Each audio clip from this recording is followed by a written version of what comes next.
हरे कृष्णा। संजय जी आगे कहते हैं, महाराज, जब सूर्य देव दिन के मध्य भाग में आ गए तब राजा युधिष्ठिर ने श्रुतायु को देखकर उसकी ओर अपने घोड़ों को बढ़ाया। उस समय झुकी हुई गांठ वाले 9 तीखे सैकों द्वारा शत्रु दमन श्रुतायु को घायल करते हुए राजा युधिष्ठिर ने उस पर धावा किया। तब महान धनुर्धर राजा श्रुतायु ने युद्ध में धर्मपुत्र युधिष्ठिर के चलाए हुए बाणों का निवारण करके कुंती कुमार को 7 बाण मारे। संग्राम में वे बाण महात्मा युधिष्ठिर के शरीर में उनके प्राणों को ढूंढते हुए कवच छेद कर घुस गए और उनका रक्त पीने लगे। महामना श्रुतायु के बाणों से घायल होकर पांडुनंदन युधिष्ठिर अत्यंत कुपित हो उठे और उन्होंने रण क्षेत्र में वराहकर्ण नामक एक बाण चलाकर राजा श्रुतायु को चोट पहुंचाई। तत्पश्चात रथियों में श्रेष्ठ कुंती पुत्र युधिष्ठिर ने भल्ल नामक दूसरे बाण से श्रुतायु के ध्वज को काटकर पृथ्वी पर गिरा दिया। ध्वजा को गिरा देख राजा श्रुतायु ने अपने बाणों द्वारा पांडुनंदन युधिष्ठिर को पुनः घायल कर दिया। यह देख धर्मपुत्र युधिष्ठिर प्रलय काल में संपूर्ण भूतों को जला डालने की इच्छा वाले अग्निदेव के समान क्रोध से प्रज्वलित हो उठे। महाराज, पांडुपुत्र युधिष्ठिर को कुपित देख देवता, गंधर्व, राक्षस व्यथित हो उठे और सारा जगत भी भय से व्याकुल हो गया। उस समय समस्त प्राणियों के मन में ये विचार उठा कि आज निश्चय ही ये राजा युधिष्ठिर कुपित होकर तीनों लोगों को भस्म कर डालेंगे। नरेश्वर, पांडुपुत्र युधिष्ठिर के कुपित होने पर उस समय संपूर्ण लोकों की शांति के लिए देवता और ऋषि लोग श्रेष्ठ स्वस्ति वाचन करने लगे। उन्होंने क्रोध से व्याप्त हो मुख के दोनों कोनों को चाटते हुए अपने शरीर को प्रलय काल सूर्य के समान भयंकर बना लिया। प्रजानाथ, उस समय आपकी सारी सेना वहां हमने जीवन से निराश देखी, परंतु महायशस्वी युधिष्ठिर ने धैर्यपूर्वक अपने क्रोध को दबा लिया और श्रुतायु के विशाल धनुष को जहां उसे मुट्ठी से पकड़ा जाता है उसी जगह से काट दिया। राजन, धनुष के कट जाने पर महाबली राजा युधिष्ठिर ने श्रुतायु की छाती में नाराज से प्रहार किया। फिर उन्होंने समस्त सेनाओं के देखते देखते रण क्षेत्र में श्रुतायु के घोड़ों को मार डाला, सारथी को भी मौत के मुख में डाल दिया। रथ के घोड़े मारे गए यह देखकर तथा युद्ध में राजा युधिष्ठिर के पुरुषार्थ का भी अवलोकन करके श्रुतायु उस समय वेग से रथ छोड़कर भाग गया। राजन, संग्राम में धर्मपुत्र युधिष्ठिर द्वारा श्रुतायु के पराजित होने पर दुर्योधन की सारी सेना पीठ दिखाकर भागने लगी। ऐसा पराक्रम करके धर्मपुत्र युधिष्ठिर मुंह फैलाए काल के समान आपकी सेना का संहार करने लगे। उधर वृष्णिवंशी चेकितान ने रथियों में श्रेष्ठ कृपाचार्य को सब सेनाओं के देखते देखते अपने सहायकों से आच्छादित कर दिया। शरध्वान के पुत्र कृपाचार्य ने युद्ध में उन सब बाणों को काटकर सावधानी के साथ युद्ध करने वाले चेकितान को पंख वाले बाणों से बींध डाला।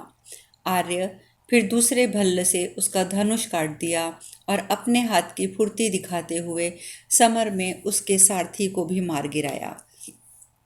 राजन, तदंतर चेकितान ने के घोड़े, चारों घोड़ों और दोनों पृष्ठकों को भी कृपाचार्य ने मार डाला। तब सातवत वंशी चेकितान ने रथ से कूदकर तुरंत ही गदा हाथ में ले ली। गदाधारियों में श्रेष्ठ चेकितान ने उस वीर घातनी गदा से कृपाचार्य के घोड़ों को मारकर उनके सारथी को भी धराशायी कर दिया। तब कृपाचार्य ने भूमि पर ही खड़े होकर चेकितान को 16 बाण मारे। वे बाण चेकितान को छेद कर धरती में समा गए। तब क्रोध में भरे हुए चेकितान ने कृपाचार्य के वध की इच्छा से पुनः वैसे ही गदा का प्रहार किया जैसे इंद्र वृतासुर पर प्रहार करते हैं। उस निर्मल एवं लोहे की बनी हुई विशाल गदा को अपने ऊपर आती देख कृपाचार्य ने बाणों द्वारा उसे दूर गिरा दिया। तब चेकितान ने क्रोधपूर्वक तलवार खींच ली और बड़ी फुर्ती के साथ कृपाचार्य पर धावा किया। यह देख कृपाचार्य ने भी धनुष फेंककर तलवार हाथ में ले ली और पूरी सावधानी के साथ वे बड़े वेग से चेकितान की ओर दौड़े। वे दोनों ही बलवान थे, दोनों ही उत्तम खड्ग धारण कर रहे थे। अतः अपनी उस अत्यंत तीखी तलवार से वे एक दूसरे को काटने लगे। तलवार की गहरी चोट से घायल होकर वे दोनों श्रेष्ठ पुरुष संपूर्ण भूतों के निवास भूत पृथ्वी पर गिर पड़े। उनके सारे अंगों में मूर्छा व्याप्त हो रही थी। दोनों ही अधिक परिश्रम के कारण अचेत हो गए थे। उस समय युद्ध में उन्मत्त होकर लड़ने वाले करकर्ष चेकितान को वैसी अवस्था में पड़ा देख सौहार्द के नाते बड़े वेग से दौड़ा और संपूर्ण सेना के देखते देखते उसने उन्हें अपने रथ पर चढ़ा लिया। प्रजानाथ, उसी प्रकार साले शूरवीर शकुनी ने रथियों में श्रेष्ठ कृपाचार्य को शीघ्र ही अपने रथ पर बैठा लिया। दूसरी ओर महाबली दृष्टकेतु ने क्रोध में भरकर 90 बाणों से भूरिश्रवा की छाती को चोट पहुंचाई। छाती में धंसे हुए उन बाणों से भूरिश्रवा उसी प्रकार शोभा पाने लगे जैसे दोपहर के समय सूर्य अपने किरणों द्वारा अधिक प्रकाशित होता है। तब भूरिश्रवा ने समर भूमि में उत्तम सैनिकों द्वारा महारथी दृष्टकेतु के घोड़ों को और सारथी को मारकर उन्हें रथहीन कर दिया। भूरिश्रवा के दृष्टकेतु को घोड़े और सारथी के मारे जाने पर रथहीन हुआ देख युद्ध स्थल में बाणों की भारी वर्षा करके सारी भूमि को ढक दिया। तत्पश्चात महात्मा दृष्टकेतु उस रथ को छोड़कर शतानीक की ओर जाकर उनकी सवारी पर जा बैठे। राजन, उसी समय चित्रसेन, विकर्ण, दुर्मर्शन इन तीनों रथियों ने सोने के कवच बांधकर सुभद्रा कुमार अभिमन्यु पर धावा किया। तब उनके साथ अभिमन्यु का भयंकर युद्ध हुआ। ठीक उसी प्रकार जैसे शरीर का वात, पित्त, कफ इन तीनों धातुओं के साथ युद्ध होता है। राजन, उस महासमर में आपके पुत्रों को रथहीन करके पुरुष सिंह अभिमन्यु उस समय भीमसेन की प्रतिज्ञा का स्मरण करके उन्होंने वध नहीं किया। तदंतर हाथी, घोड़े और रथ यात्रा करके करोड़ों राजाओं से घिरे हुए भीष्म, जो युद्ध में देवताओं के लिए भी दुर्जय थे, आपके पुत्रों को बचाने के लिए एकमात्र बालक महारथी अभिमन्यु को लक्ष्य करके तीव्र वेग से आगे बढ़े। उनको उस ओर जाते देख श्वेत वाहन कुंती पुत्र अर्जुन ने वसुदेव नंदन भगवान श्री कृष्ण से इस प्रकार कहा, ऋषिकेश, जहाँ ये बहुत से रथ जा रहे हैं उधर ही अपने घोड़ों को हाकिए। माधव, ये अस्त्र विद्या के विद्वान और रण दुर्मद बहुसंख्यक शूरवीर जिस प्रकार हमारी सेना का विनाश न कर सकें, उसी तरह रथ को वहाँ ले चलिए। अमित तेजस्वी कुंती कुमार अर्जुन के इस प्रकार कहने पर वृषनिकुल नंदन भगवान श्री कृष्ण ने युद्ध में श्वेत घोड़ों से जुते हुए रथ को आगे बढ़ाया। रणभूमि में क्रुद्ध हुए अर्जुन आपके सैनिकों की ओर जाने लगे। उस समय आपकी सेना में बड़े जोर से हाहाकार होने लगा। कुंती कुमार अर्जुन ने भीष्म की रक्षा करने वाले उन राजाओं के पास जाकर सुशर्मा से इस प्रकार कहा, वीर, मैं जानता हूँ तुम पांडवों के पूर्व वैरी और योद्धाओं में अत्यंत उत्तम हो। तुम लोगों ने जो अन्याय किया है उसका ये अत्यंत भयंकर फल आज प्राप्त हुआ है। इसे देखो, आज मैं तुम्हें पहले के मरे हुए पितामहों के दर्शन कराऊंगा। ऐसा कहकर शत्रुघाती अर्जुन ने पुरुष वचन को सुनकर भी रूथयथपति सुशर्मा उनसे भला या बुरा कुछ भी नहीं बोला। अनेक राजाओं से घिरे हुए उस महारथी ने आपके पुत्रों को साथ लेकर युद्ध में वीर अर्जुन के सामने जाकर उन्हें आगे पीछे पार्श्व भाग सब ओर से घेर लिया, जैसे बादल सूर्य को ढक लेते हैं। उसी प्रकार बाणों से अर्जुन को आच्छादित कर दिया। तत्पश्चात रण क्षेत्र में आपके पुत्रों और पांडवों में खून को पानी की तरह बहाने वाला महान संग्राम छिड़ गया। इस प्रकार श्री महाभारत भीष्म पर्व के अंतर्गत भीष्मवध पर्व में 7वें दिन के युद्ध में सुशर्मा और अर्जुन की भिड़ंत संबंधी 84वां अध्याय पूर्ण हुआ। संजय जी आगे कहते हैं, राजन, इस प्रकार शत्रुओं के बाणों से आहत होकर बलवान अर्जुन पैर से कुचले हुए सर्प की भांति क्रोध से लंबी सांस खींचने लगे। उन्होंने बलपूर्वक पृथक पृथक बाण मारकर युद्ध में सभी महारथियों के धनुष को काट डाला। रण क्षेत्र में उन पराक्रमी नरेशों के धनुषों को क्षण भर में काटकर महामना अर्जुन ने उनका पूर्णतः संहार कर देने की इच्छा से एक ही साथ सबको अपने बाणों से घायल कर दिया। इंद्रपुत्र अर्जुन के द्वारा ताड़ित होने पर वे सभी नरेश खून से लथपथ हो भूमि पर गिर पड़े।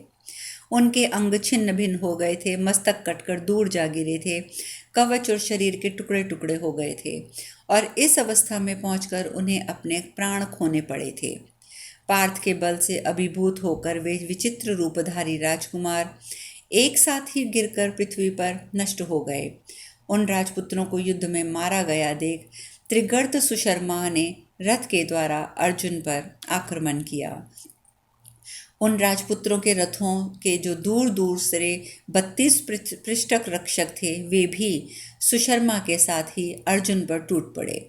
उसी प्रकार उन सब ने अर्जुन को चारों ओर से घेर कर टंकार ध्वनि करने वाले अपने धनुष खींचे और जैसे मेघ पर्वत पर जलराशि की वर्षा करते हैं, उसी प्रकार अर्जुन पर बाण समूहों की वर्षा करने लगे। उनके बाण समूहों की वर्षा से पीड़ित होकर युद्ध स्थल में अर्जुन के हृदय में भारी रोष हुआ। उन्होंने रणक्षेत्र में तेल के धोए हुए 60 बाण मारकर उन पृष्ठ रक्षकों का भी संहार कर दिया। इस प्रकार युद्ध भूमि में उन सभी रथियों को जीतकर और कौरव सेनाओं का समर में संहार करके प्रसन्नचित हुए यशस्वी विजयी अर्जुन ने भीष्म वध के लिए शीघ्रता की। महात्मा अर्जुन के द्वारा अपने बंधु समूहों को मारा गया देख त्रिगर्त राज सुप्रसिद्ध नरपतियों को युद्ध के लिए आगे करके तुरंत ही अर्जुन वध करके उनके सामने आया। अस्त्रधारियों में श्रेष्ठ वीर अर्जुन पर आक्रमण होता देख शिखंडी आदि महारथी उनके रक्षा के लिए तीखे अस्त्र शस्त्र हाथ में लिए आगे बढ़े। इधर धनुधर अर्जुन भी त्रिगर्त राज के साथ उन नरवीरों को आते देख संग्राम भूमि में गांडीव धनुष से छोड़े हुए तीखे बाणों द्वारा उन्हें नष्ट करके भीष्म जी के पास जाना चाहते थे। इतने में ही उन्होंने युद्ध स्थल में राजा दुर्योधन और सिंधुराज जयद्रथ आदि को देखा। दुर्योधन और जयद्रथ आदि योद्धा अर्जुन को रोकने के प्रयत्न में लगे थे। अतः उस समय अत्यंत पराक्रमी एवं महातेजस्वी वीर अर्जुन ने 2 घड़ी तक बलपूर्वक युद्ध करके उन सबको रोक दिया। तत्पश्चात राजा दुर्योधन और जयद्रथ आदि नरेशों को वहीं छोड़कर भयंकर बल से संपन्न एवं मनस्वी अर्जुन हाथ में धनुष बाण लेकर युद्ध स्थल में गंगानंदन भीष्म की ओर चल दिए। भीष्म भी अस्त्र शस्त्र के विद्वान और उदार पांडव रथियों को युद्ध स्थल में अपने सामने आते हुए भी उन सबको वहीं छोड़कर बड़े वेग से पुनः अर्जुन के पास आए। उस समय उत्कृष्ट बलशाली अनंत कीर्ति महात्मा युधिष्ठिर भी युद्ध में अपने भाग के रूप में प्राप्त हुए मद्र राज शल्य को छोड़कर नकुल, सहदेव और भीमसेन के साथ क्रोधपूर्वक तुरंत वहां चल दिए और युद्ध के लिए शांतुनंदन भीष्म के करीब पहुंच गए। महारथियों में श्रेष्ठ समस्त पांडव संगठित होकर वहां जा पहुंचे तो भी उस संग्रामगण में विचित्र युद्ध करने वाले गंगापुत्र शांतनुनंदन भीष्म को व्यथा नहीं हुई। तत्पश्चात सत्य प्रतिज्ञ अत्यंत भयंकर मनस्वी राजा जयद्रथ ने रण के में सामने आकर उत्तम धनुष द्वारा बलपूर्वक उन महारथियों के धनुष काट डाले। क्रोध रूपी विष उगलने वाले महामनस्वी दुर्योधन ने युधिष्ठिर, भीमसेन, नकुल, सहदेव, अर्जुन और श्री कृष्ण पर युद्ध में कुपित हो अग्नि के समान तेजस्वी बाणों का प्रहार किया। प्रभो, जैसे क्रोध में भरे हुए दैत्यगण एकत्र हो देवताओं पर प्रहार करते हैं, उसी प्रकार कृपाचार्य शल और चित्रसेन ने युद्ध स्थल में अत्यंत क्रोध में भरकर समस्त पांडवों को अपने बाणों से घायल कर दिया। शांतनुनंदन भीष्म ने जब शिखंडी का धनुष काट दिया, तब सम्रागण में अजातशत्रु महात्मा युधिष्ठिर शिखंडी की ओर देखकर कुपित हो उठे और उनसे क्रोधपूर्वक इस प्रकार बोले, वीर, तुम अपने पिता के सामने प्रतिज्ञापूर्वक मुझसे ये कहो कि मैं महान व्रतधारी भीष्म को निर्मल सूर्य के समान तेजस्वी बाण समूहों द्वारा अवश्य मार डालूंगा। ये बात मैं सत्य कहता हूँ। ऐसी प्रतिज्ञा तुमने की थी, परंतु तुम इस प्रतिज्ञा को सफल नहीं करते हो, कारण कि युद्ध में देवव्रत भीष्म का वध नहीं कर रहे हो। झूठी प्रतिज्ञा करने वाले मत बनो, अपने धर्म, कुल और यश की रक्षा करो। देखो, जैसे यमराज समय अनुसार उपस्थित होकर क्षण भर में देहधारी का विनाश कर देते हैं, उसी प्रकार ये युद्ध में भयंकर वेगशाली भीष्म अत्यंत प्रचंड वेग वाले बाण समूहों के द्वारा मेरी सेना को कितना संताप दे रहे हैं। युद्ध में शांतनु नंदन भीष्म ने तुम्हें धनुष काटकर तुम्हें पराजित कर दिया, फिर भी तुम उनकी ओर से निरपेक्ष हो रहे हो। अपने सगे भाइयों को छोड़कर कहाँ जाओगे? ये कायदा तुम्हारे अनुरूप नहीं है। द्रुपद कुमार, अत्यंत पराक्रमी भीष्म को और उनके डर से इस प्रकार हतोत्साह होकर भागती हुई मेरी इस सेना को देखकर निश्चय ही तुम भी डर गए हो, क्योंकि तुम्हारे मुख की कांति ही कुछ ऐसी अप्रसन्न सी दिखाई दे रही है। नरवीर अर्जुन कहीं महायुद्ध में फंसे हैं, उनका इस समय पता नहीं है। ऐसे समय में तुम आज भूमंडल के विख्यात वीर होकर भीष्म से भय कैसे कर रहे हो? राजन, धर्मराज के इस वचन में प्रत्यक्ष अक्षर रूखेपन से भरा हुआ था। उनसे के द्वारा उन्होंने कितनी ही मन के विपरीत बातें कही थी, तथापि उस वचन को सुनकर शिखंडी ने इसे अपने लिए आदेश माना और तुरंत ही भीष्म का वध करने के लिए सचेष्ट हो गया। राजन, शिखंडी को बड़े वेग से अपनी ओर आते देख, भीष्म पर धावा करते देख शल्य ने अत्यंत दुर्जय और भयंकर अस्त्र से उसे रोक दिया। प्रलय काल की अग्नि के समान तेजस्वी उस अस्त्र को कटा हुआ देखकर देवराज इंद्र के समान प्रभावशाली द्रुपद कुमार शिखंडी घबराया नहीं। वह महान धनुर्धर वीर अपने बाणों द्वारा शल्य के अस्त्र का निवारण करता हुआ वहीं डटा रहा।